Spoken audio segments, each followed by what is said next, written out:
Le 17 mai, c'est la journée internationale de lutte contre les LGBTQIA+ phobies. Il faut changer l'éducation nationale.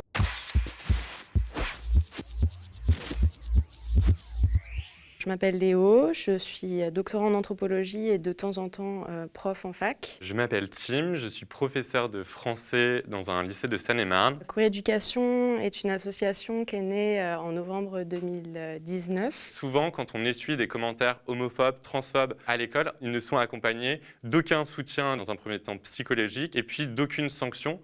Donc c'était pour lutter contre cet isolement que rencontrent les professeurs, mais aussi et surtout les élèves. On est tous partis d'un point commun, en fait, d'une relative solitude dans nos pratiques de profs queer ou de personnel de l'éducation queer face à la façon dont l'éducation nationale ou la fac invisibilisait complètement des rapports de domination à la fois de genre, mais aussi de race, de classe et de validisme, à la fois invisibilisés et maintenus et réorganisés en fait par la manière dont l'enseignement et la pédagogie se faisaient dans ces espaces. Le terme queer désigne en anglais à l'origine tout ce qui est bizarre, tout ce qui est étrange et tout ce qui ne convient pas à la norme. Il a été réapproprié en fait par les individus qui étaient caractérisés par cet adjectif pour désigner les personnes LGBTQIA+.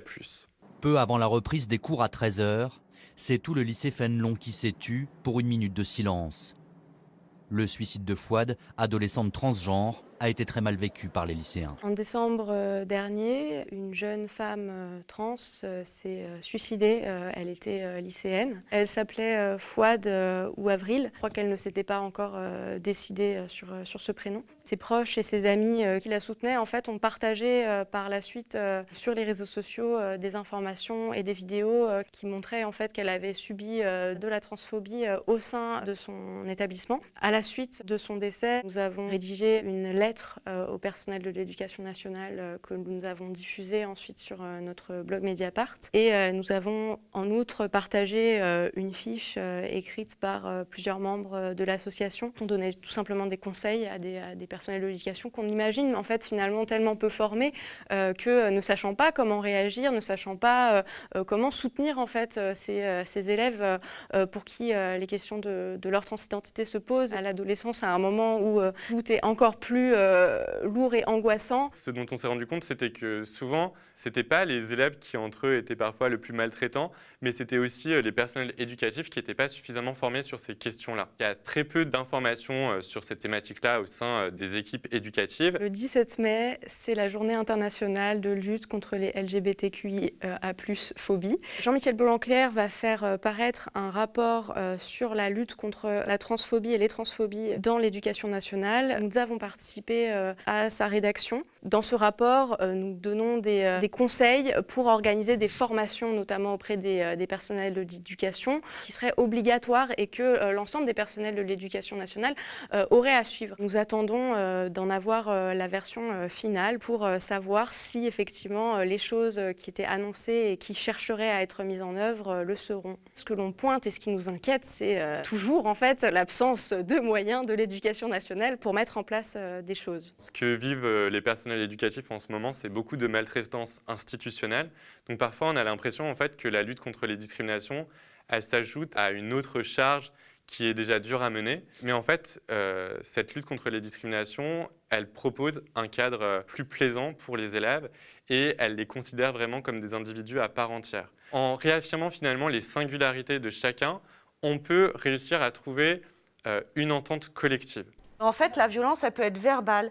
Parfois, on entend des élèves se dire des blagues avec des petites insultes, petit PD ou des trucs comme ça pour rigoler. On peut lutter contre ces agressions et homophobes, mais aussi transphobes, qui sont extrêmement nombreuses en France, déjà en écoutant les vécus des personnes concernées, des personnes qui subissent en fait cette violence, et en les légitimant et en ne disqualifiant surtout pas en fait ces vécus. Toutes les personnes cisgenres et hétérosexuelles peuvent aussi avoir un rôle, même si elles ne sont pas concernées, en étant des alliés, c'est-à-dire en reprenant systématiquement le collègue qui fait la blague graveleuse. Vous pouvez nous aider, vous pouvez être à nos côtés en justement reprenant dès lors que vous entendez des choses qui blessent, qui humilient.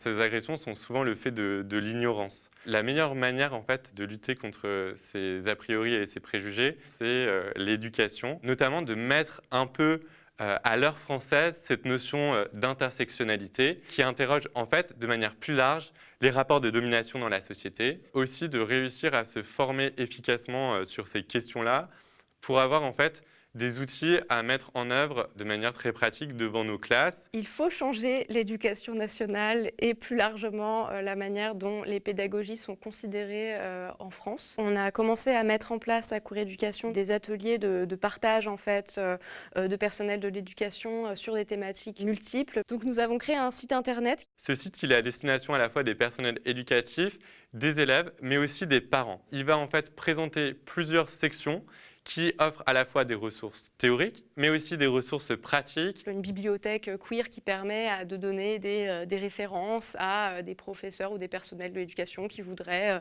aborder certaines thématiques. Les personnels de l'éducation nationale qui sont intéressés à ces questions et qui ont envie aussi de changer leur pratique de l'enseignement et de se questionner, parce que queer, c'est être en questionnement, pourront en fait aller sur ce site et s'informer et partager aussi ces ressources. Si vous souhaitez participer à Queer Éducation, donc c'est une association que vous pouvez rejoindre en devenant adhérente ou adhérent. Et vous pouvez aussi nous retrouver sur Instagram où on fait paraître des témoignages, on explique ce que sont les pédagogies critiques et du coup on appelle les gens à rejoindre les idées pour lesquelles on se bat.